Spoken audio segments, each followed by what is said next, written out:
there's one thing that can get us through any time of hardship, and I truly believe any time of hardship. I'm not saying this will solve our problems, but I'm saying that if we have connection, it will mean that we can navigate the darkest of times.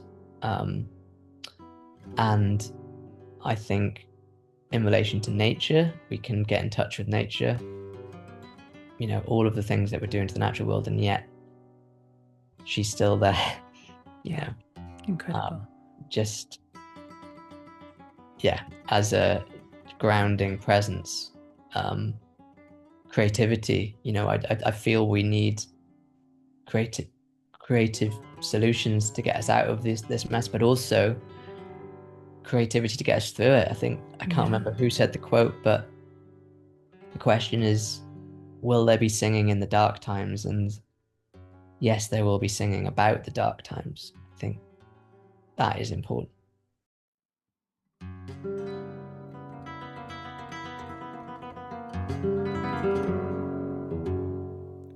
Hello and welcome to the True Wealth podcast, where we ask the question, what does it mean to be truly wealthy in this digital age of distraction and disconnection?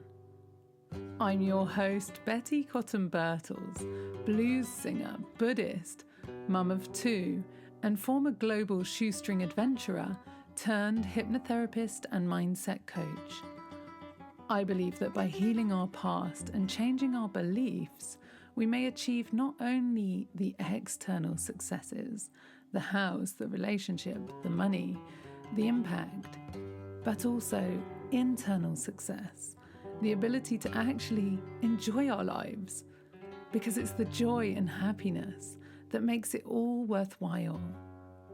Join me as I invite friends, colleagues, and esteemed teachers to discuss means of enhancing enjoyment in our lives, following our inspiration as individuals to create whatever it is that lights us up, so that we might radiate that energy out into the world via our businesses or our day-to-day lives, with the intention that all beings may benefit.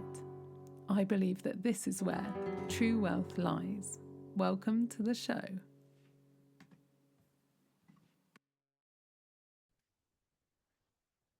Hi everyone, welcome back to another episode of the True Wealth podcast. I am delighted to share with you my conversation with Ed Harrison, which we had back in November actually, and it's taken me a while to come around to editing it. So releasing now at the end of January 2026. Happy New Year to you all. So this conversation was so lovely. I adore Ed. We met at summer camp, which I've rabbited on to you all. If you've been listening to the podcast for a while, you'll have heard me talk about that place quite a lot. I saw Ed give his talk at summer camp last year, 25, and we connected sitting in the sauna overlooking the lake, and I just loved him immediately. And I went to his paper cut workshop, and I think it was my highlight of the whole event. So who is Ed? He is a designer, an illustrator, and a wildlife artist, incredibly talented man, and just such fun to spend some time with him and sit with him. He says on his website that he is on a mission to protect biodiversity on this magical blue marble we call home. He's got some pretty big names in the wildlife world that he's worked with, collaborating with clients such as WWF, RSPB, the Soil Association, and the Wildlife Trusts. And really, his graphics are beautiful, really, really lovely. Check him out, edharrison.co.uk. But really, the what we talked about, the talk he gave at summer camp, and then what we talk about in today's episode is how he became inspired by the barn swallows and how the story of the barn swallows at his home near Swansea tied into his own personal story of losing his dad. And then this magical kind of synchronicity around how the barn swallows arrived on the day of his memorial for his dad. They came back to their nests, and so he has a very special relationship with the barn swallows. And he talks to us about how he used creativity to process that loss and the grief, making these incredibly essentialized, I think is the word, because his paper cuts that he makes, he's an incredible artist, is Ed. And the workshop that we did at summer camp was making these barn swallows, and he has this project called Wild Wings of Hope, which is a very, very inspiring project. He's got a crowdfunder that you can donate to if you go to crowdfunder.co.uk/p/Wild Wings of Hope. And on that site, it explains a little bit about the project. He calls it through papercraft and storytelling workshops, the intention of this project is to connect people to nature and to inspire hope for the future. And really, at this time, hope feels almost like, yeah, I mean, I don't know. How does it feel to you? What's your relationship like with hope? It was very interesting when I did this workshop and we made the barn swallows at summer camp, and then afterwards everybody talked about what hope means for them and shared something about on the topic of hope, and it was so moving. I loved it so much to be part of this workshop and to make these gorgeous barn swallows from his papercraft kind of kit that he'd prepared. And we now have these swallows hanging in our living room, and they really are. I mean, I don't know about you, but if you have swallows that come to, if you've ever seen them, or they've come because they come every year and then they migrate to Africa and then they come back to the UK, and they always come back to the same place and they mate for life, and they're it's just a I think most people who've kind of had a relationship with swallows or had swallows returning to their land have a very strong connection to them. They're really lovely birds, and it does kind of give you a lift when they come back for the summer. So the Wild Wings of Hope project is the intention is to Ed gives these workshops helping people to connect with nature and with each other, using their hands. Gosh, we don't really do enough of this, do we, anymore? Most of us. But yeah, it was my favourite part of summer camp and my favourite workshop, I would say, just to be sitting together and crafting and chatting and talking about hope and about the swallows. And so, yeah, if you want to find out more about this particular crowdfunder, you can find the link in the show notes. And you can also find more about Ed by going to edharrison.co.uk. And his, Ed also, he does paper cut, he does illustration, he does brand identity, infographics, loads of stuff, icon designs, picture books. So you can find out all of that, all of this stuff on his website, edharrison.co.uk.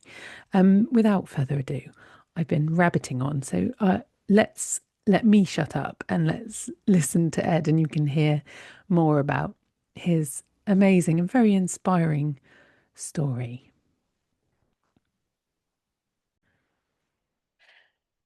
Hello and welcome to the podcast, Ed. Hello, Betty. It is so nice to see your face again. It's so nice to see you again. Now, as you've just heard in the intro, people listening, um, Ed and I met we're recording this November 2025. So we met a couple of months back at summer camp, the Happy Startup School summer camp, which is the annual hippie camp out, amazing inspiration fest that really everybody should go to. Um, Tell me, Ed, what was it like? Was that your first summer camp?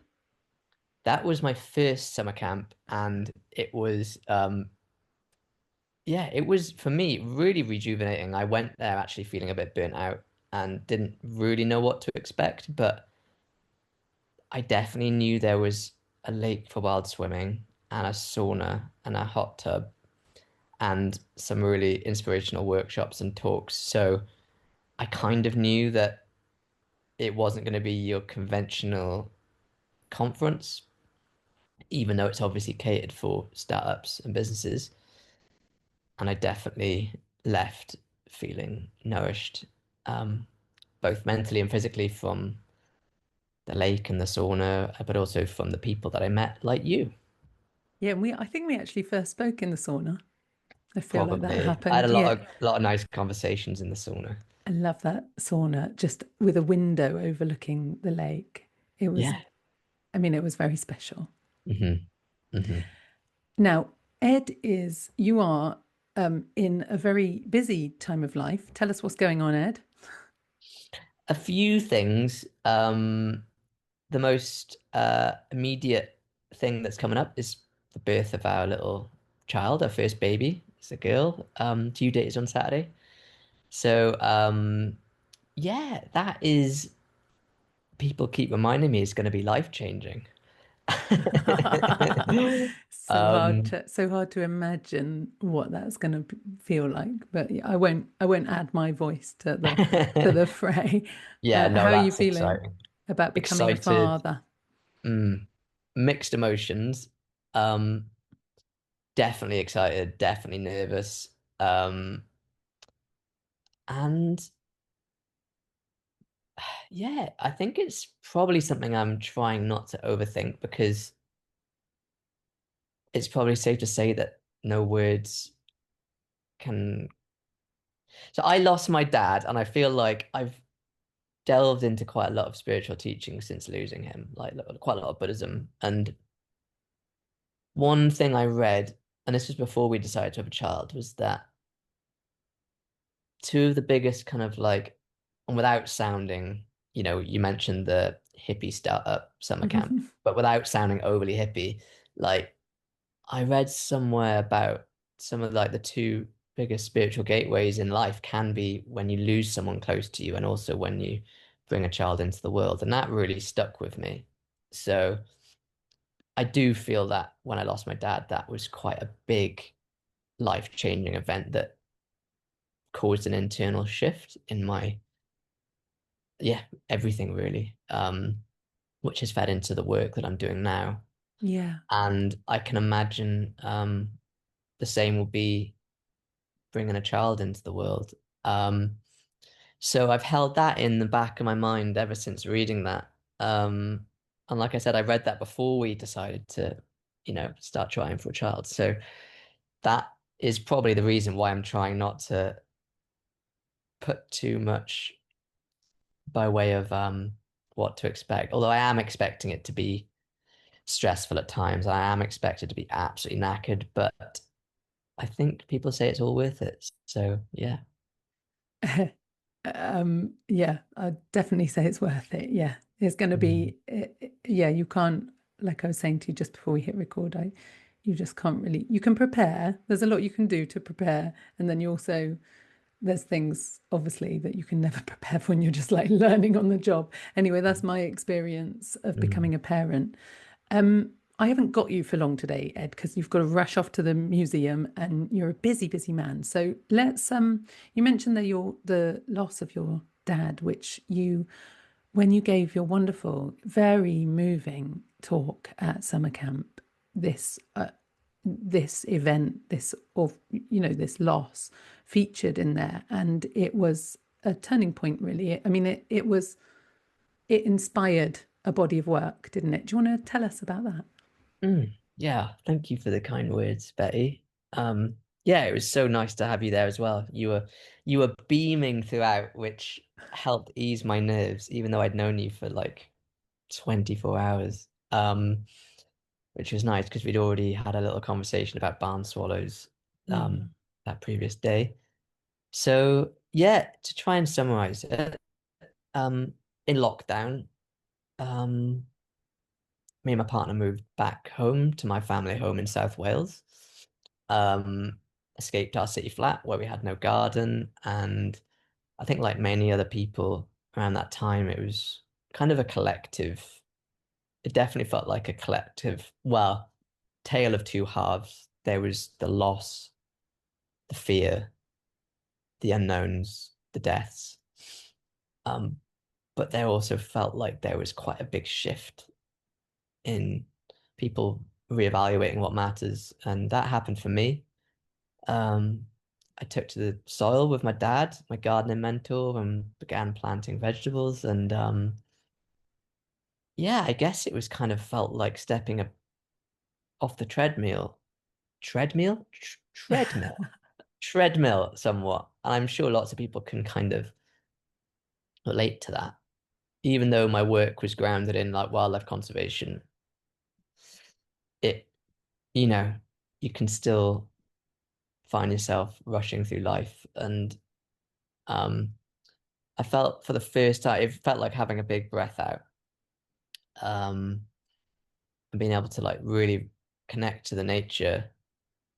Like really, really grateful to have a beautiful family home on the outskirts of Swansea, where there was raised beds for growing vegetables and beautiful biodiversity. So having the time and space for that really, really felt like a privilege, an absolute privilege, given the backdrop of everything that was happening.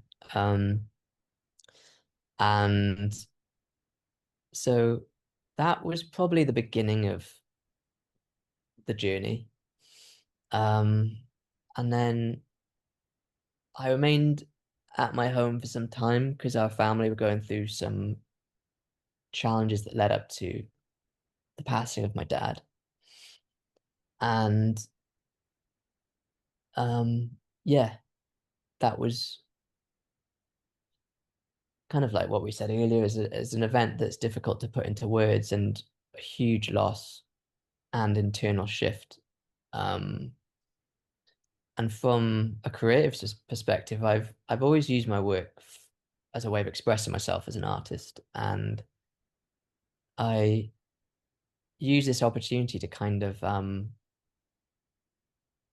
delve into my illustration work of drawing barn swallows, which are a species that would return to our home every autumn, sorry, every summer and leave for Africa every autumn, ever since we were young kids.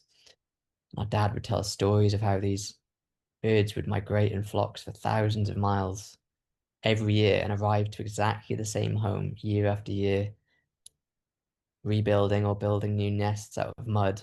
And it's quite unbelievable, really. Like in more recent years, I've discovered that in folklore, not even in folklore, naturalists once believed that they would hibernate beneath the mud um, instead of migrate. And even though that might sound a little bit ridiculous now, at that time, these were some of the top naturalists thought that was more plausible that they would hibernate beneath the ground than travel thousands of miles to Africa.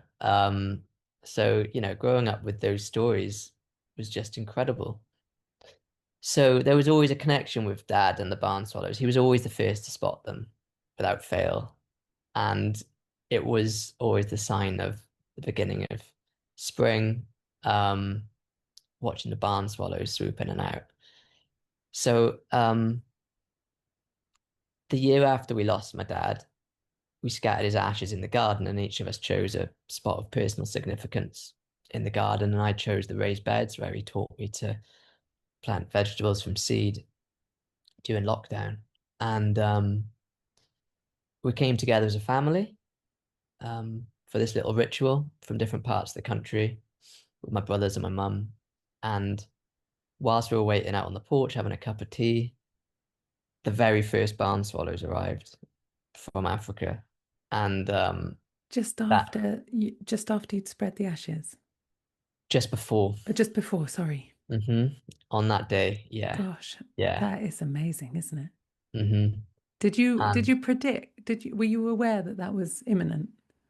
so, in all honesty, I'd been there for the winter with my mum, and we get bats as well, pipistrelle bats. So when I first saw it, because they've got such a swift darting movement, my initial thought was, oh, it's a bat, Yeah.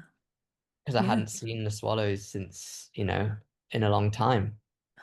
So I was like, oh, it's a bat in the daytime, because you occasionally see them. And I was like, oh Yeah. my, no, it's the first barn swallow.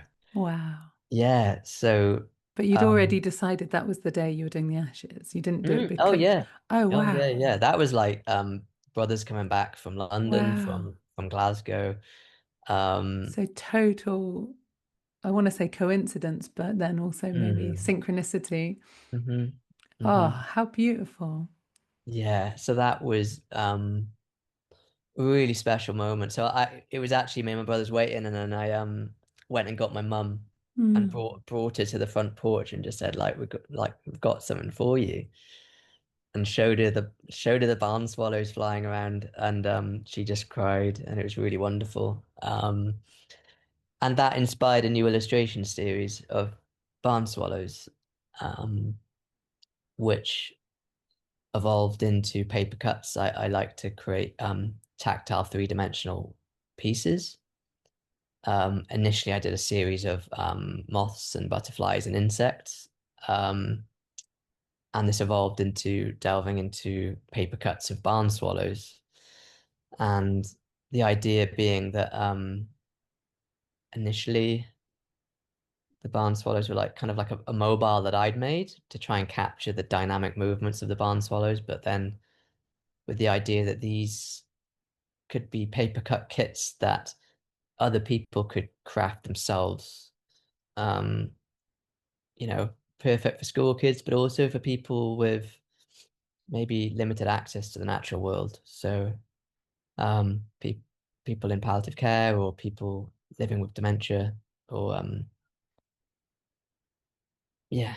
And I guess one nice thing is when delving into the folklore, barn swallows are a symbol of good luck and bring good luck to a household when they nest near a house or the outbuildings. So there's something nice in being able to craft something tactile and that being a symbol of good luck for a person who's made it and their family to take home. Which is something we did in summer camp. That was my Yeah. first ever workshop and getting feedback from people. That was your first one. That was the first time you'd done paper cuts with a group. I'd done some butterflies with Okay. in a workshop with butterfly conservation Right. before, and One workshop. I'd done one workshop, yeah, Yeah. and that was before I'd gone on like several retreats, and Mhm. um, that was kind of the start of something, and that was the beginning of like there's something in this, the tactile nature of Mm. it.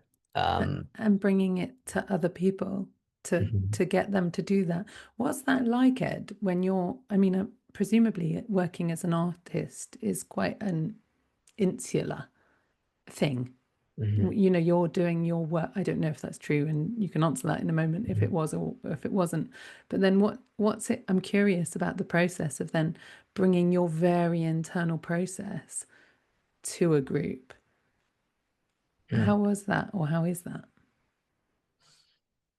That's a lovely question, and I think there's something about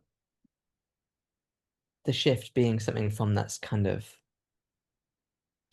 the stereotypical artist that's creating their work in their studio, and then the participatory element, the collective. Um, and I don't know if this is true, but there's probably various factors that contribute to this shift. And I think some of it, in all honesty, is probably as we grow up. I think that's probably why we see people become teachers. I think there's that saying that I think is so, so wrong, where people say those that can't do teach, Mm. which I think is the symptom of a hyper individualized society. Um, I think teaching is a really wonderful.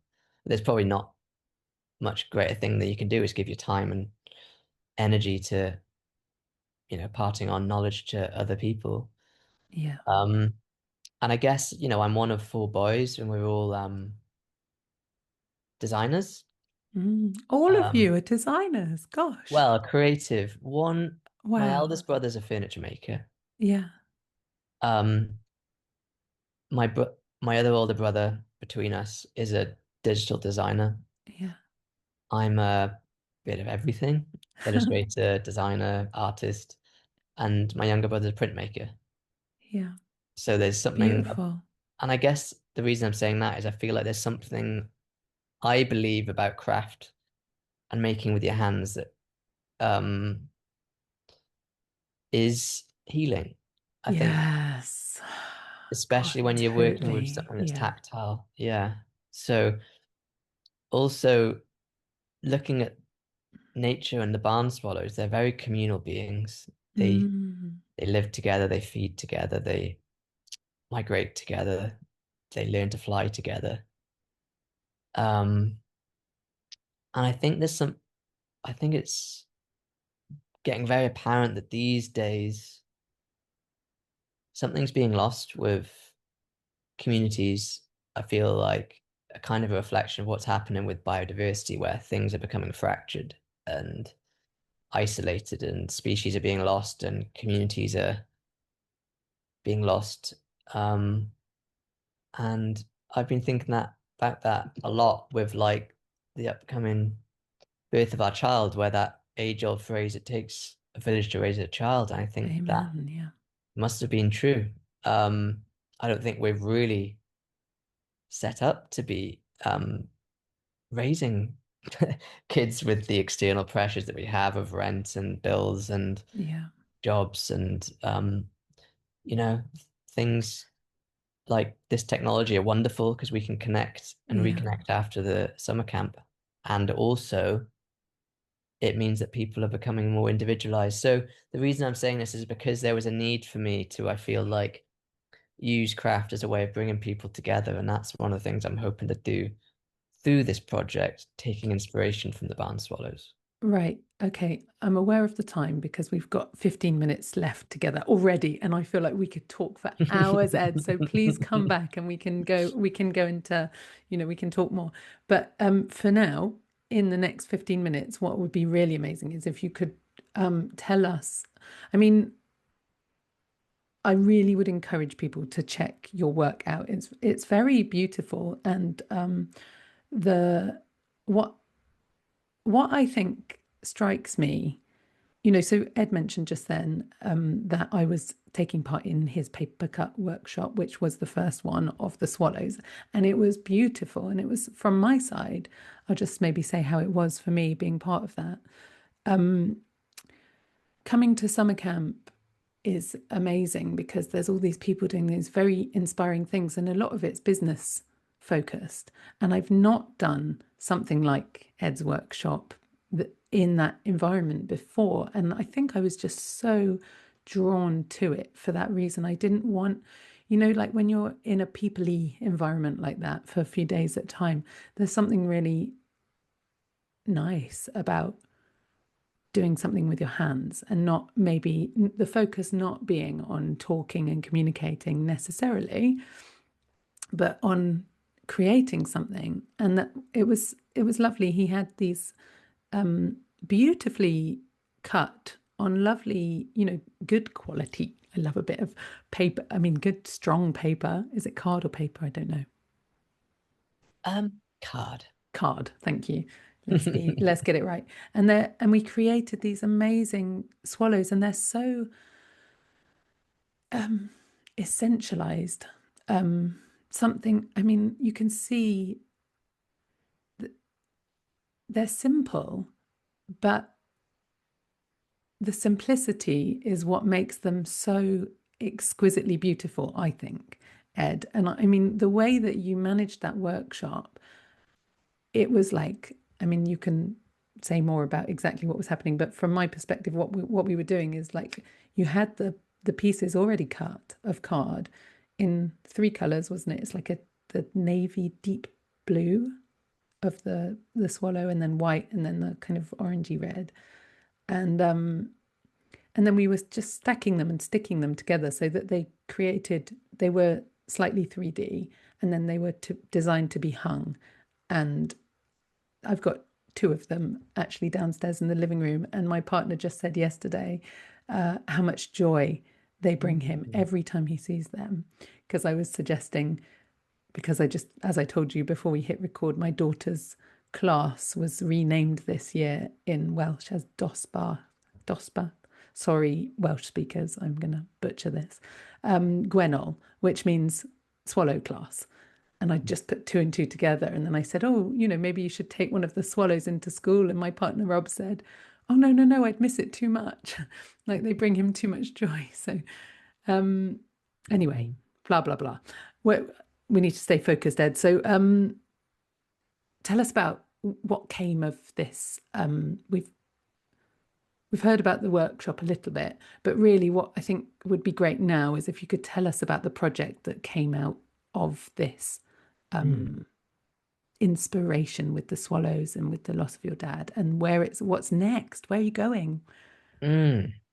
Well, that was a lovely summary. And to hear that, because I've been running these workshops now since we met, since that first workshop, and I haven't actually, that's the first time I've heard anyone reflect on how it is literally bringing joy into their home. That means a lot. So thank you for sharing that. Um, and I didn't really know how it was going to go in all honesty, because these workshops are designed for people, like I've been doing workshops with people, young children and people living with dementia in their families. So I was worried that it would be too simple. Um, and it felt like it was actually just right. Um, so yes, that was the kind of pilot. And that was shortly before, that was actually a week before I did my first workshop with a dementia-friendly group. Um, and every time I learn something new, um, every time there's a new way of doing things, workshop facilitation is an art. And maybe you didn't realize, but I was a little bit overwhelmed in that first workshop. I kind of haven't done a community workshop as big as that one since. But I've done a public facing one. So the launch of our project, Wild Wings of Hope, the initial vision was that the papercraft was part of the project. And another big area that I really wanted to bring into this project was, I've touched upon folklore and stories in this interview, but that felt like it was missing in the crafted element. So um, I've collaborated with two storytellers who are based in Scotland, one with Celtic roots and the other with African roots from Ghana. And the idea is that in our collaborative workshops, I will facilitate the craft side of things, and then together they will follow the craft activity by sharing a dynamic story that they've created together. That is a story of the barn swallows migrating from Scotland to Africa and back.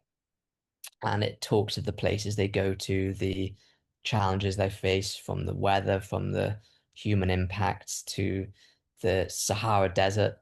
Um, and they integrate folklore, and also Chief Giftamu integrates drumming.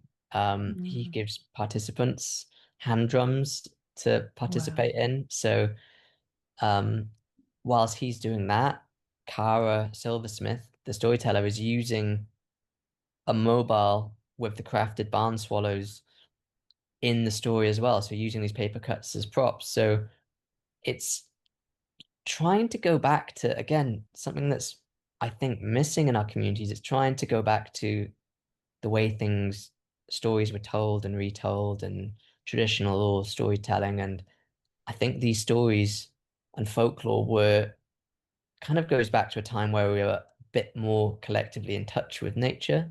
Yeah. And even like since losing my dad and having this symbolism of barn swallows, I think back then there was a lot of symbolism around birds and loved ones who'd passed. I think because there was a lot of hardship and death at the time. So again, just like I've been trying to do with my artwork, it's people trying to make sense of the world through these folklore stories. So it's been an absolute joy to collaborate with them in these workshops. And we actually launched the project publicly in October, about a month ago, Hmm. in the National Museum of Scotland. And that was Wow. for October here in Edinburgh. October is, well, here in Scotland, it's the International Storytelling Festival, and it's also Black History Month. So Oh, wow. we launched it over 3 days in the Grand Gallery, and How did it go? it went really well. It went really well. I did a giant installation of hundreds of barn swallows on these Did you, giant Ed? steel hoops in the Grand Gallery, which was a little bit stressful. But it worked out, and we had RSPB there as a partner charity. We had Oh, wow. Butterfly Conservation as a partner charity, so they were enabling people to learn about the species and take action. Yeah. The storytellers were doing their drumming circles and storytelling sessions, and then um, the museum team and me were helping people craft not just barn swallows, but also swifts and Oh, wow. orange tip butterflies. So trying to kind of celebrate um, these bird species that migrate to and from Africa. And also Amazing. the orange tip butterfly is a species that is adapting to climate change. So numbers are actually increasing here in Scotland. Oh, Um, and the next species I'm focusing on, which I can actually show you on camera, yes, please do. is the Red Admiral. Oh, So gosh. um, these are probably a bit too intricate for workshops. These are That is going up in stunning. an exhibition that I'm going to fill a cabinet with these, and the idea being that these actually migrate to Africa as well. Do they? Yeah, Stop it.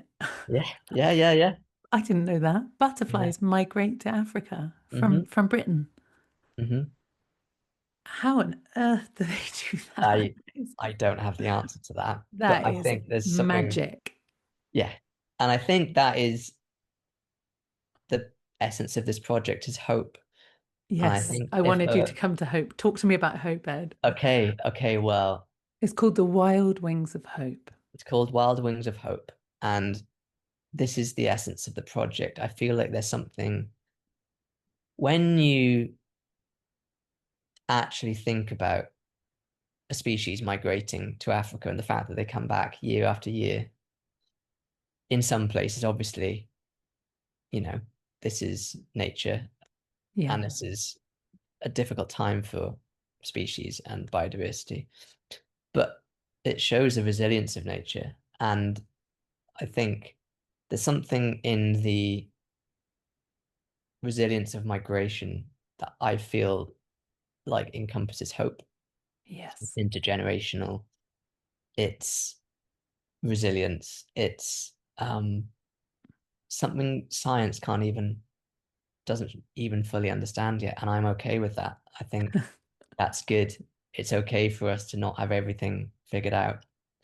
So hope I'm also learning, especially working with, you know, I ran a dementia-friendly workshop last week, and it does it is a humbling experience because it's a really that's a really, really, really challenging thing to live with, not just for the people who are living with it, but their family members as well. So when if I think about this context, or I think about the atrocities that are happening across the world, the genocides, the extinction of species, the habitat loss, the indigenous peoples being displaced, everything. it does, I think you have to be careful, and I don't think hope can be prescribed. Um, and yet we need it.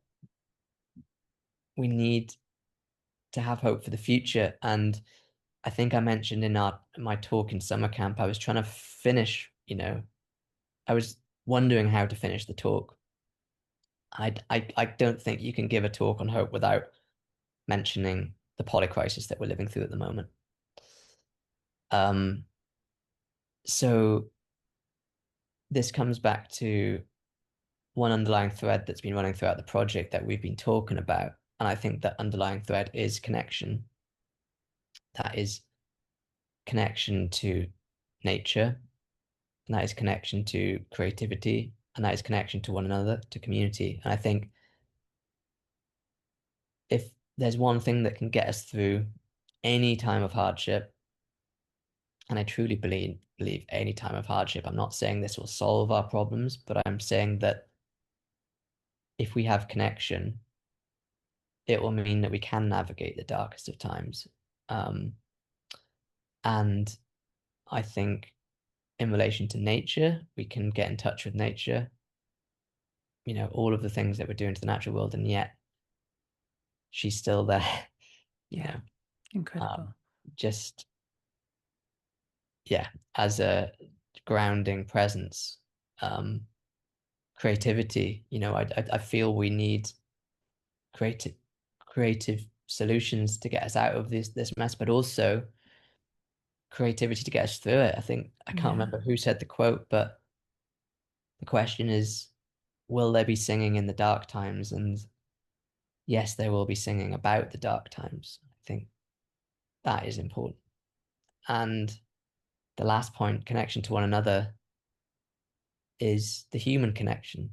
Uh, and we feel this when we lose a loved one, or we feel this when we get in touch with what's being lost in the natural world. And we felt it together in summer camp, going full circle. There was something about leaving that event where we felt nourished. And it's because of that human connection where we'd spent a few days off our phones Yeah. in nature, Mm, creativity and singing and craft and yeah. just talking with one another and sharing a space in nature with one another. And I think, you know, again, just a privilege to be able to do that. And I feel like if this project can bring just a little bit of that connection to nature, to creativity, and to other people, to one another, Mm. coming together in a space to craft papercraft creations and stories, then, I feel very grateful to be able to do this and to have been able to share this project with you. Oh, Ed, I'm aware. I'm so sorry for everyone listening because Ed has to rush off to the museum now. And I have to let him go. But can I just ask very quickly, Ed? I'd love to just, this is going to have to be a short answer Mhm. so you get there on time. But what's your hope for the future? Mm. Big question. It's a, Short it's amount of time. yeah. So, so I've been running these workshops, and a new addition I've been doing is getting people to write messages of hope. Um, and the next thing I'm going to do is I think we can't write that message of hope without a message of loss. Mm, Um, wow. I think there's a really beautiful Nick Cave quote after he lost his son, Yes. and he writes about grief, and he says, I'm going to butcher the quote, but it's something along the lines of, if we love, we grieve. That's the deal. That's the pact. Grief and love are intertwined. And I feel like things are unfolding in this project in many ways that are quite remarkable, just like the fact that you said your daughter's class is being named after barn swallow in Welsh. I'm from Wales and my Welsh is not good in South Wales, so I'm going to apologize. But I find that quite amazing. And we've been focusing on barn swallows and swifts in this project. And for me, barn swallows were a symbol of hope when I was living at home in Wales.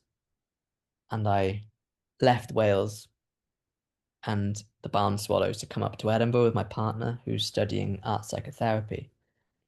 And we don't see barn swallows out the window, but we see swifts. Edinburgh is a swift city, and they've been able to continue and adapt to the tenement rooftop buildings, and they migrate here year after year.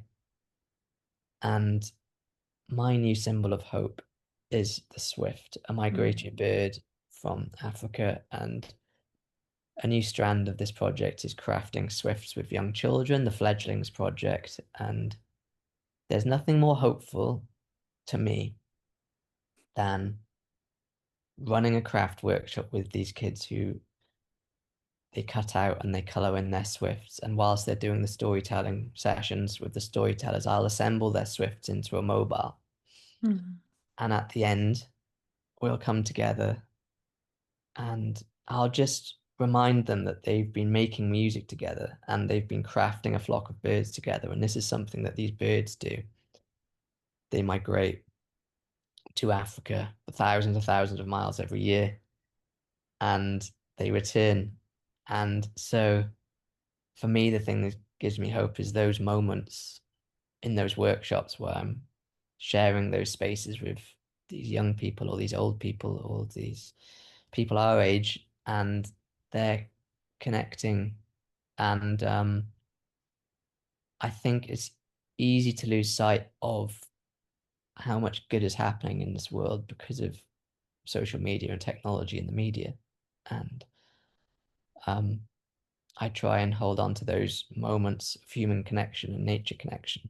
That's what gives me hope. Beautiful. Ed, I'm going to let you go. It's been such a pleasure to have you on, even though it was so short and you know, there's so much more I want to ask you about, but you have to come back another time. Good luck with the baby. I hope the birth all goes beautifully from myself and all the listeners who are listening to this. Probably they're listening and you may have already had the baby by now. So Wow. Isn't that a beautiful thought? That is a wonderful thought. Yes. So wishing you very well with the exhibition and your beautiful early days as a little family. And please come back another time when you're settled in. I'd love to. I'll no doubt be a little bit more sleep deprived, but I'll try my best. Well, down the road when it's the right time, it'll be lovely to have you back. Ed, it's been such a pleasure. Thank you so much for being a guest, and I'll give all the details of where people can find you in the show notes. Is there anywhere that you'd like to direct people to check you out briefly? Oh yeah. And I forgot to mention this. We've got a Kickstarter, well, a crowdfunder. So if you and your partner or any of the listeners would like to get a barn swallow kit, they are available for a couple of weeks left until the crowdfunder finishes. I'm really happy to say we've actually hit the goal of £3,000. Hooray! Hooray! I'm going to add a stretch goal soon so that we can run more workshops of this kind with people in palliative care. Where can people find that, Ed? People can find that on Crowdfunder. It's Wild Wings of Hope. You can also find it on the Wild Wings of Hope homepage. Okay. I'll put all the links. Oh, go on. wildwingsofhope.com. And there's a button that says support our crowdfunder. Beautiful. If you just Google Wild Wings of Hope, there's not many other things that come up. So yeah. Yeah. Beautiful. Thanks so much, Ed. I'm going to let you go. Come back another time. All the very best. Thanks so much for being a guest. Thank you for inviting me and for believing in the project from the beginning. Oh, it's such a pleasure. Okay. Bye. Thanks so much for listening to this episode of the True Wealth podcast with Ed. I really hope you enjoyed our conversation. I certainly did. I think he's fab, and all the very best to you. Very best wishes and luck. I know that Ed has now had his daughter, whose name is Robin. he sent out a little update. So I think she came along in December. Yeah, Robin Kim, Kim named after Ed's father. So welcome, little Robin. She shares a middle name with me. My middle name is also Kim. I'm just looking out the window and I'm seeing a red kite. Oh, beautiful. I always think that's a good omen. So, welcome to the world, Robin Kim. Congratulations to Ed and Julia on the arrival of little Robin Kim. And thank you so much to everybody listening. Please remember to like and share and subscribe to the podcast, and get in touch if you're enjoying it. I always love hearing from you. And if you've got any ideas for future guests who you think might be a good fit, please do let me know. All the very best, and I will see you next time. Bye for now.